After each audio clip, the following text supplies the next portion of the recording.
G'day guys, and welcome to the Centre Bounce for this, my review of round one and how my team went. Let's go.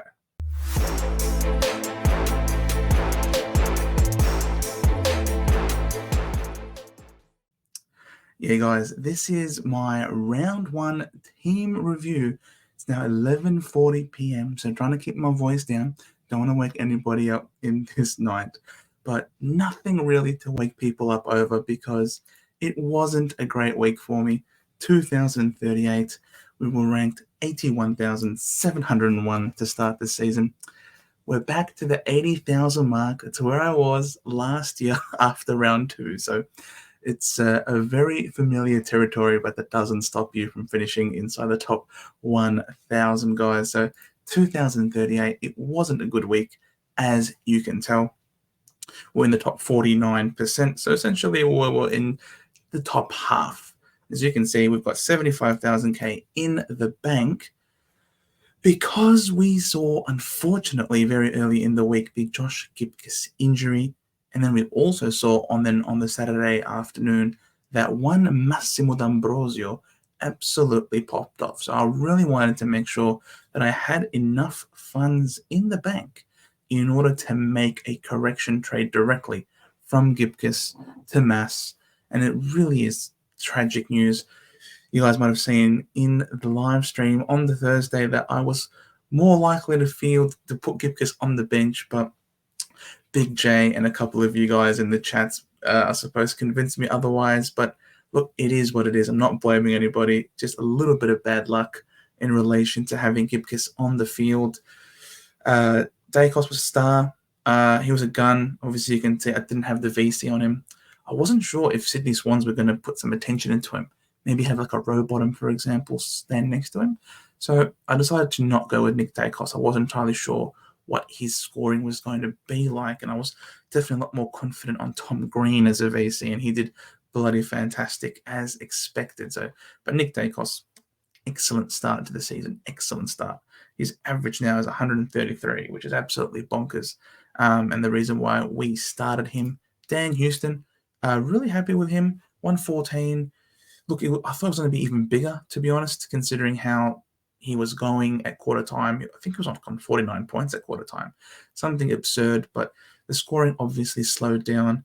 And as the margin started to pull away, the scaling, I suppose, negatively is geared negatively in terms of the points that you would get otherwise in what became a beatdown meant that everything that he was doing really wasn't being valued as highly. So, but Dan Houston, he's going to be a top six. We've picked him for his wonderful early fixture, so he's in here and he started off really well. Hayden Young, unfortunately, the Fremantle copped a lot of injuries. I think they got like 6 injuries in the one game. Absolutely ridiculous. They performed incredibly well against the Brisbane Lions and they absolutely tore them apart. But it came at great cost. And unfortunately, we saw that this Fremantle midfield has a lot of points to be shared around all over. Obviously, Sarong went crazy, Fife went crazy.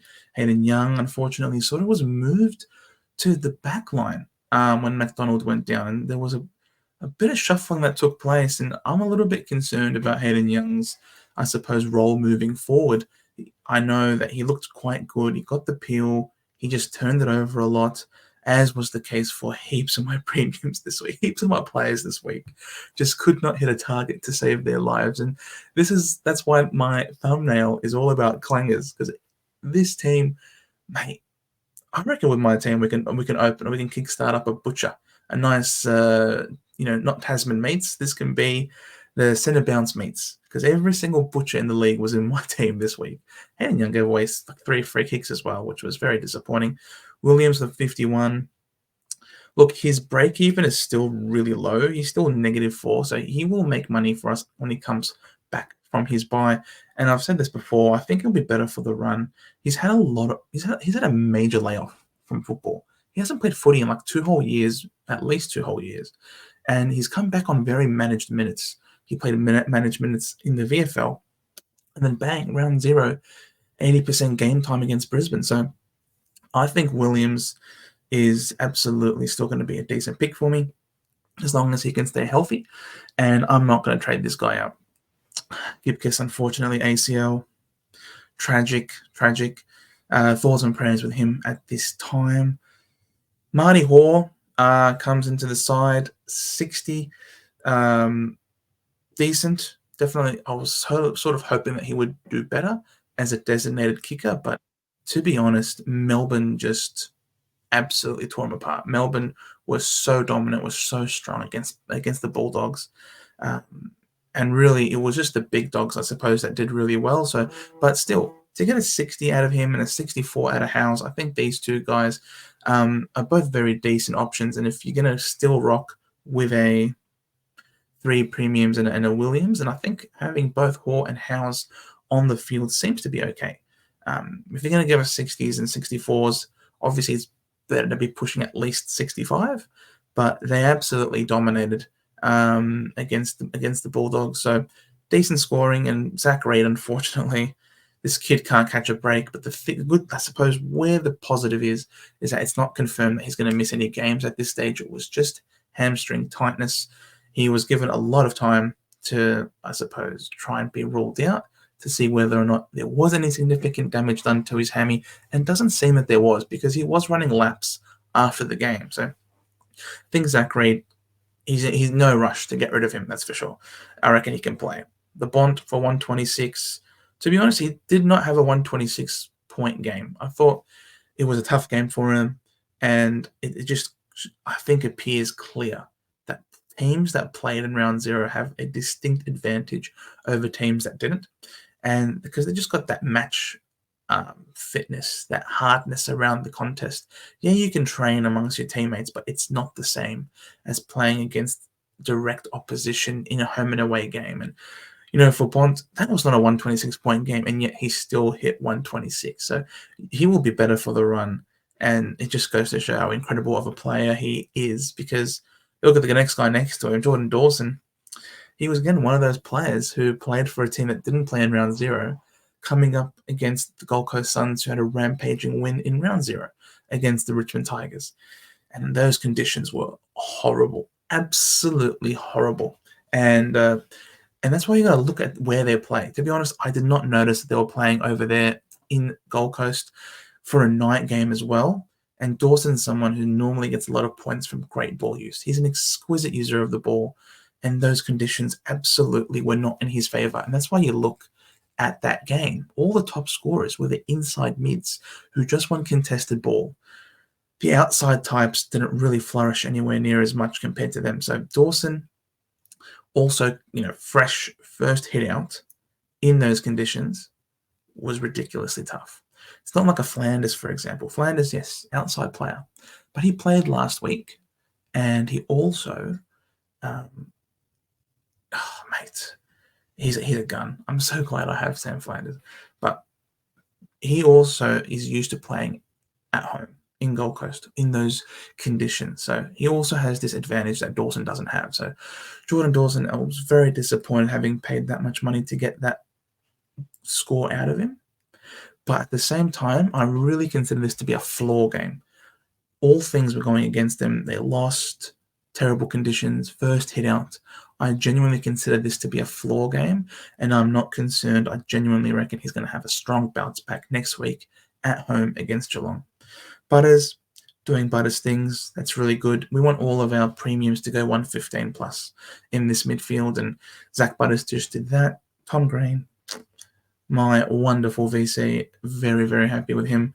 Did a great job for me. He's a star. And that's why you pick the players regardless of if they have the early buy. You just pick them. You just pick them if you're going to be top of their line. And I think Tom Green has showed everyone just how good he is. He's actually going to be my captain this week. Just flagging it there. Nick Martin, talking about butchers before. I actually was watching this game and I just couldn't help but laugh. I genuinely couldn't help but laugh. It was remarkable. He could not hit a target to save his life. And even when there was a handball next to him that he was doing to someone, they would get an unlucky bounce, or his teammate just wasn't on the same page. And to be honest, I don't think all of it. Yes, there were a few times where he kicked it to a 2-on-1, not in our favor. I get that. But there were heaps of times I felt that the clanger was because our team isn't used to having someone so dynamic getting the ball out. And their positioning was wrong. They didn't attack the football. I honestly think he'll be better for the run. The role was impeccable. The role was great. Plus, Mason Redmond has copped a 1 week suspension. And so you would imagine that that means more kick ins for Martin, more disposals. We're playing against the Swans, who are in red hot form. You imagine he would get a crap ton of the football as well. So I'm backing in Nick Martin to bounce back. All the positive signs were there. He had like a 90 dream team, 90 fantasy. So normally that would be 110 odd for a player of his caliber. And that is absolutely keeper status in the back line. And that's why we have him. We have him because he's going to get the defensive DPP, and he's going to be a keeper for us back there. So, to be honest, I wouldn't be surprised if there's going to be a lot of people who jump off the selection. And that's entirely up to them. That's up to them. They can decide to fade him if they want. For me, I'm very happy to hold on to him and very happy to see a strong bounce back from him next week because the role was there. All the boxes were ticked apart from the disposal. Riley Sanders, look, there was a couple of circumstances, a couple of instances in the game where his poor decision or poor ball use directly led to 2 goals the other way. And the game was pretty close at that time.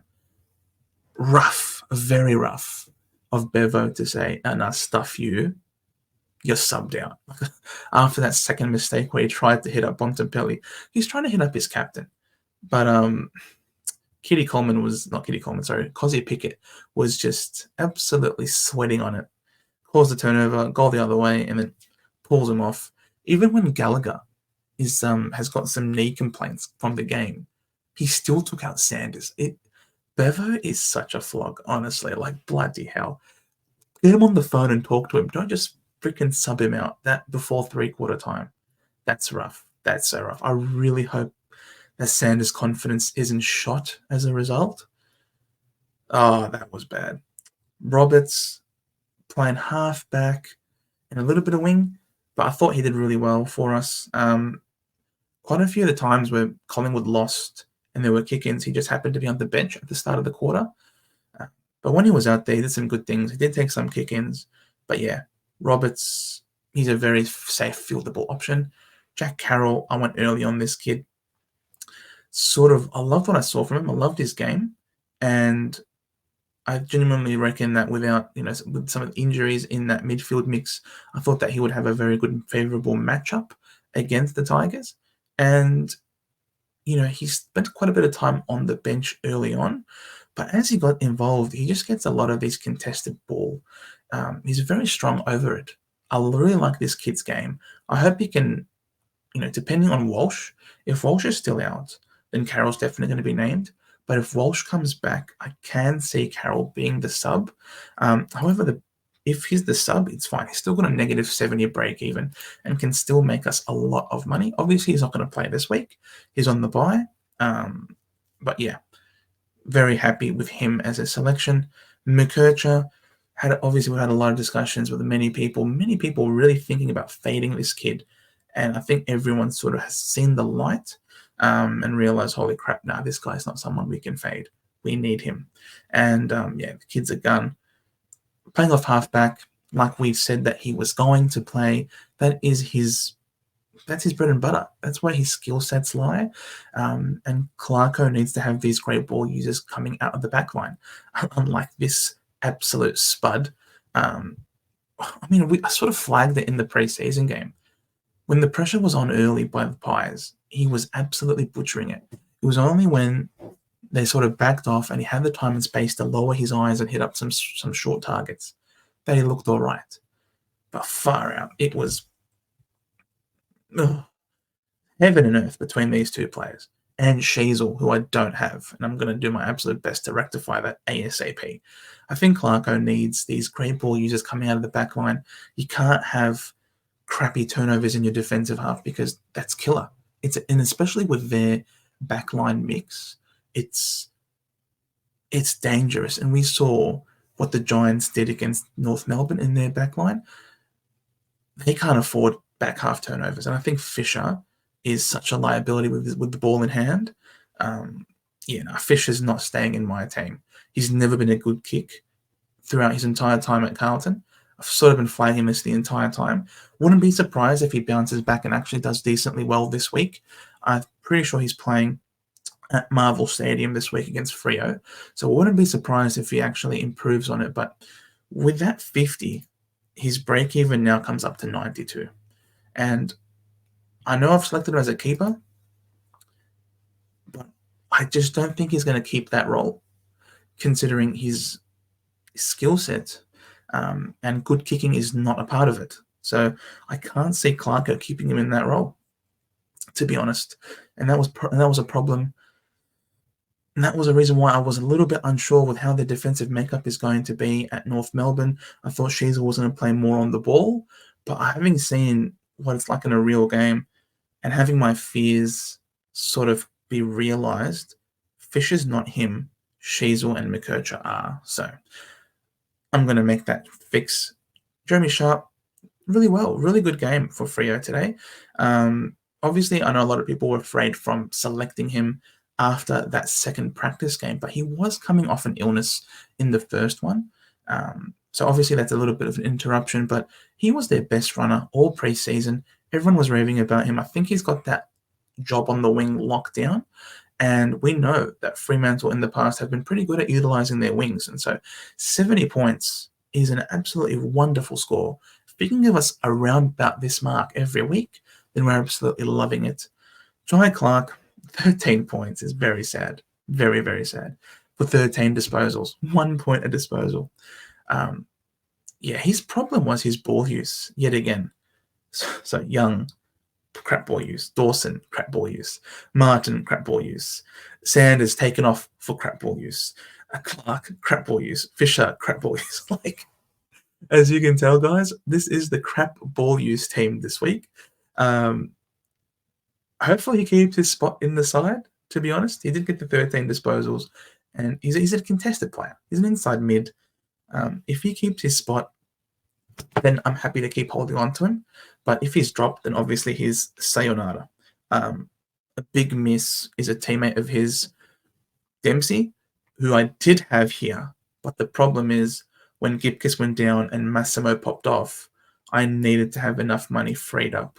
So Dempsey was no longer an option. I dropped Dempsey for Buku Kamis, who did all right. Unfortunately, he was up against a bigger opponent the entire time in Ben Brown and suffered as a result. But I thought his game was all in all okay. He had some decent jumps and spoils, got involved in the play a little bit, but yeah, he was just mismatched for a lot of the day. Grundy, I should have seen this coming, to be honest, because I did flag it in that video when I did my team reveal that after Gawn went down, Grundy took over. When he's up against a healthy ruckman, I'm not sure how good Grundy is going to be, is the problem. Only 71. I know some people had him as VC. Look, I'm going to keep holding on to him, obviously. I'm going to wait till he gets to his buy. He's so cheap at 480k. His break-even still is 57. So, and he's got Essendon this week at the SCG, which is a very favourable ground for ruckman. So I'm willing to obviously still hold on to Grundy, wait for him, see if I do have to flick him off. Obviously, as you can see, I don't have Max Gawn, and Max Gawn absolutely popped off against English. Congrats to him. And I've known that, Max Gawn can pop off. Max Gawn can be a gun. Obviously, my concern was over his body. He said he was ready to go, which is fine, absolutely. For me, I just wasn't entirely confident in his body. It is what it is. I saw what I saw and couldn't unsee it. So congratulations to everybody that did go with Max Gawn. He did it absolutely wonderfully for you. And English, he was on fire to start off with, absolutely. Copped some friendly fire when he went into the back line to help out defensively, which slowed him down a little bit. But for his first hit out for a 119, I'm really pleased with that. Really, really pleased with that. I think this guy's primed to go close to 200 in round 3 against the Eagles. So English, Am I disappointed that I have him? No, not at all. For a first hit out, that's still very acceptable. Um, and I think he's absolutely still going to be in line to be R1 for the year. For me, the question then becomes, is Grundy just wait for him to make a bit more money and then flick him? English has always been flicking to me between either him or Rowan Marshall. Because I've been really bullish on Rowan Marshall in private chats. I've been talking to people saying that I'm pretty confident that he'll take that next step. Last year was his first year rucking solo, and I think he'll be a lot better for the run. He's in the prime of his career, and for me, English was always either flipping. I was tossing and turning between either English or Marshall. I went with English. I just thought that Marshall might have a slightly harder early start against other ruckmen. Um, and yeah, but he popped off. So I think I might have gone the worst route possible, paying up the most money for the least return. So, but look, it is what it is. As you can see, I've gone very guns and rookies, and some of my guns just didn't fire. It is what it is, but that's that's an issue for this one particular week. Nothing wrong with it. I think in the long run, these two players, these premiums that I have will be better for the run. Like I said, first hit outs are always pretty hit or miss. And for this week, some of them were strong hits and others were strong misses. Not entirely, despondent. For example, I'm not sitting here complaining. I'm in so many private chats, whether it be with content creators or just mates, and you know, I'm absolutely I'm enjoying it. I'm enjoying footy. We've had a full round of footy, guys. It's so great to have the footy back. And yes, I didn't come off to the strongest start, but I'm not concerned because I know that this is a trading game and we'll be able to make our way back, regardless, guys, of how good or how slow you started this round. Stick around, guys. Stick around. We'll be able to help you navigate through the rest of the year. And it's a fun game. Believe me, it's a fun game. Despite all the stress that you might have, it is a beautiful game that we play. Flanders is a gun. Heaney. Uh, I can understand why people were really nervous about starting both of these players. Flanders and Heaney both have early buys. Flanders, yes, he just beat up on a weak Richmond team. What's he going to do against stronger opposition? Well, we saw what happened there. 128. And he didn't have a lot of CBAs. Well, again, talking about the CBAs, he doesn't need many to score. He's taken the next level. This Gold Coast team under Dimmer Hardwick looks to be the real deal. And his F1, F2. I've sort of said this almost every time. I think this guy's an absolute freak. And he's average 126 now. So well done for everybody who got Flanders. Really, really happy for you guys. And Heaney, I can understand again. People not wanting to start Heaney because we've been burnt so many times before in the past. Yes, he's a gun. Yes, but we've been told it's going to have time on the ball. But it never happens. Well, it's happened this year out of necessity, and he's taken it with both hands, and he's absolutely flying. He's going to be a keeper for us. Even when he loses his midfield spot, he just looks so dangerous. Thank God I have these. Thank God I have these two. Otherwise, this team would be very, very bleak. Fisher, I've sort of spoken about him. Harvey Reid, 78. Well done. Well done. This is very good. Time on the ball, playing in the midfield. It's what we want to see. Tough outing against tough opposition to still score 78. Well done. You almost matched Dawson, bro. So well done to you. Texan with a 63.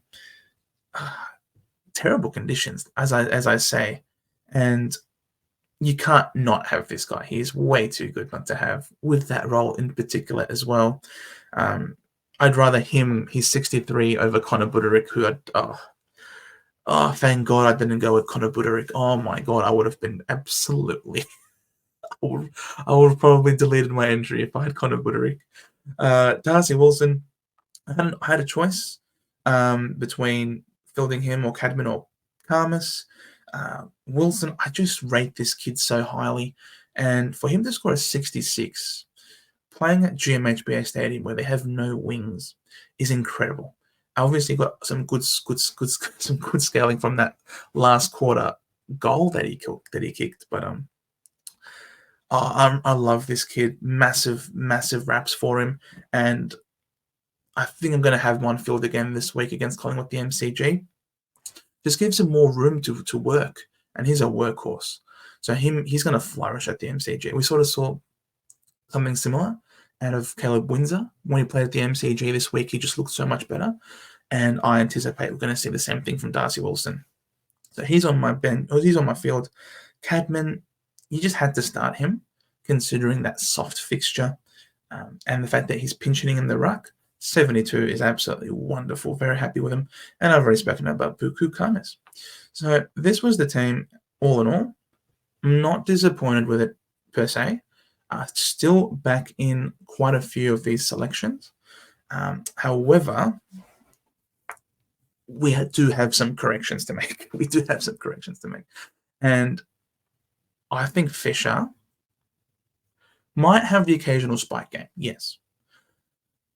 But I don't think his ball use is going to allow him to keep staying in that backline.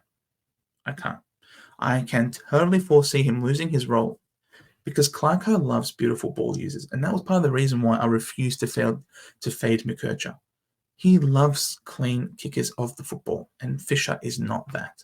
So I can see Fisher losing his role in the back line, and when he does that, his scoring is going to absolutely plummet. So what am I doing instead? I'm going to get the guy who's on the bubble, and that's Jack Billings. Now, Jack Billings was the sub last week and did absolutely terribly when he came on. This week, he didn't start as the sub, and he did really, really well. So he's gone to 119. Now, we do want to get Billings, because he has a very, very low break even. And even if he goes really badly, it doesn't matter because his break even is 5. And it's very unlikely that he will score less than 5. Okay. And if he goes bad, then he'll at least make us money on the way out. So Billings, he was in our preseason side almost the entire preseason. It wasn't for last week, him being the sub, that we all jumped off.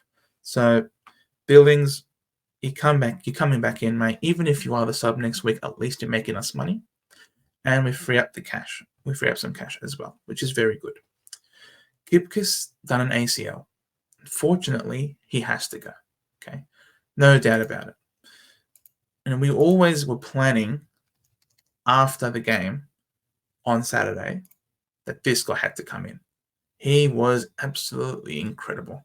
He was so clean. Yes, he was on a wing, but he was working so hard to help out in defense and off halfback and in deep defense. He had some incredible kicks under immense pressure. Man, I was watching this game. Obviously, I was supporting our boys to win because I'm obviously an Essendon supporter. But I'm watching this game and I'm crying how we could let this guy go. He is everything that we needed. we needed this side. I couldn't believe it. He tore us apart. He really did. So, Mass, you're in here. Welcome to the side, son. Now, this might be premature. It might be premature. But Young is coming out. Young is coming out because I need Harry Sheezel in the team. I can't watch another game go by without owning this man. Last year in round 1, I missed out on him because I was on the beach and didn't hear the news that he was playing off halfback. And this year I missed him in round 1 again.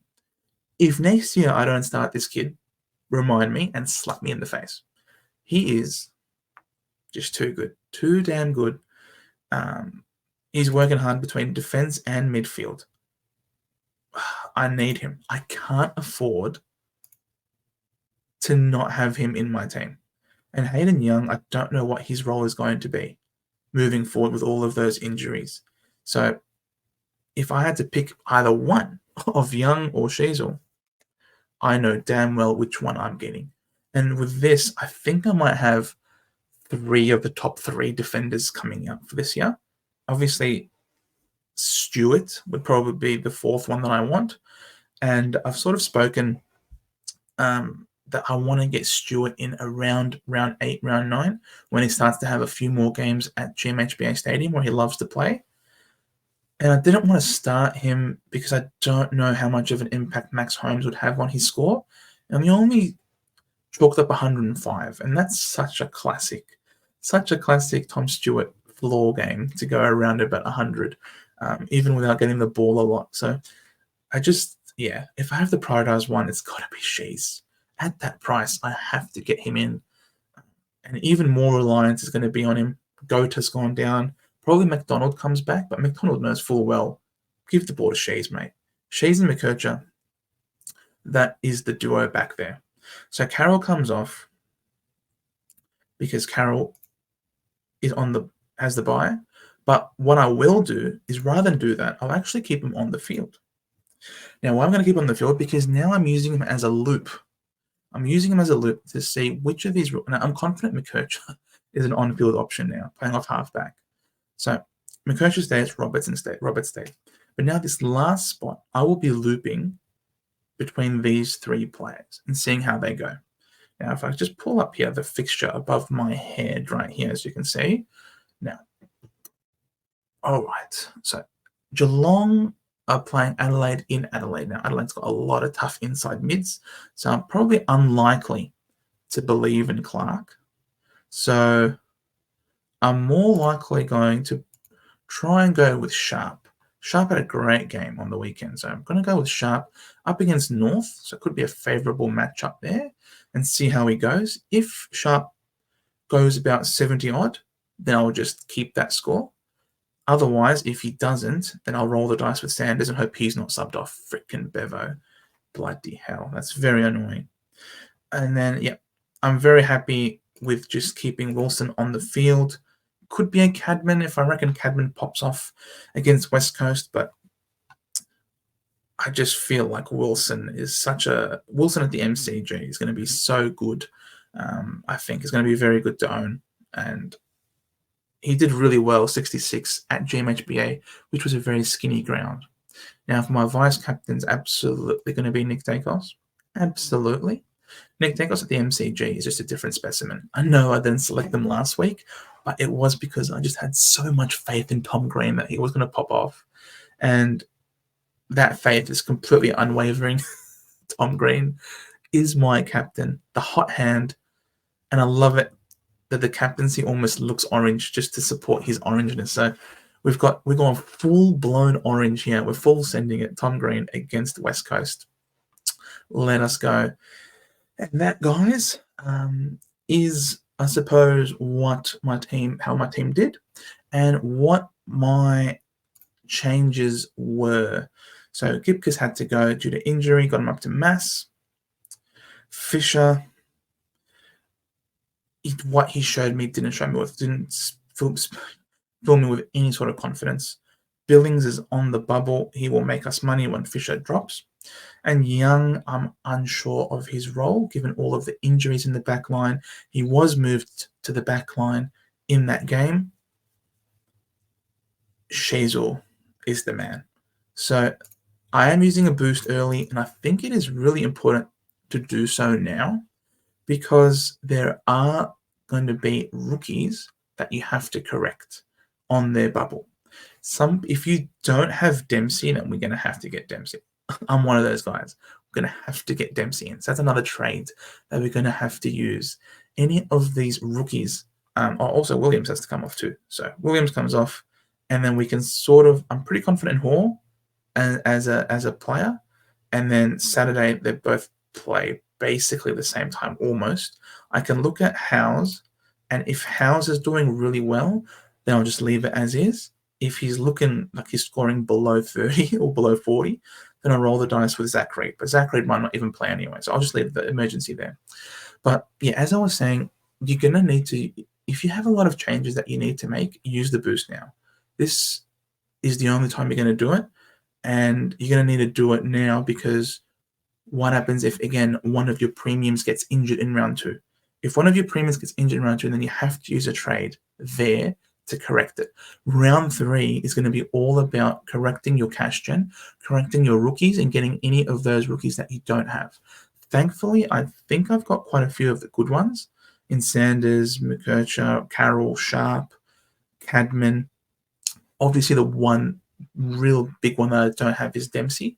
And by doing the moves that I've made, I've spread up a lot of money, If anyone goes down with injury, we've obviously got some wriggle room.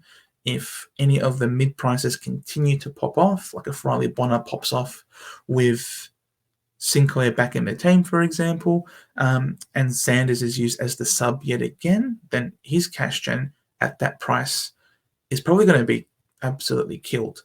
And so we can, for example, trade a Sanders out to a Riley Bonner. If Bonner looks like he's keeping that role, continuing to score like no one's business, then we do have, I suppose, the ability to make that change. If Nick Martin, unfortunately, is unable to recapture the form that we know that he has and is unable to hit a target yet again, then he might be someone that we trade out in order to get Dempsey in. But yeah, we've got there are a few changes on the horizon, and I think having some money in the bank allows you to make those changes as they arise. Okay. And with that, ladies and gentlemen, was my team review of how I did in round one and the changes that I'm looking to make coming into round two. If you've liked what you had to see and hear here today, please drop us a like, and if you're new, a subscription would greatly help the growth of our channel. We are so close to 2,000 subscribers, and it's all thanks to you guys for coming along for the ride. Yes, guys, come at me in the comments down below. Let me know how much of a goose I might look like for having faded Max Gorn. Let me know if you had him as captain or vice captain. If you did, then I'm really happy for you guys. Well done for believing in the great man. I didn't, and I got punished for it. So well done to all of you guys for having him. And make sure that you follow us, the Centre Bounce on Facebook, as well as looking in the comments, or not the comments, the description down below, in order to see the details for how you can join our Supercoach competition. It is not too late to do so. And on that note, guys, thank you so much for watching. Here at the Centre Bounce, we do the hard work so that you don't have to. Bye for now.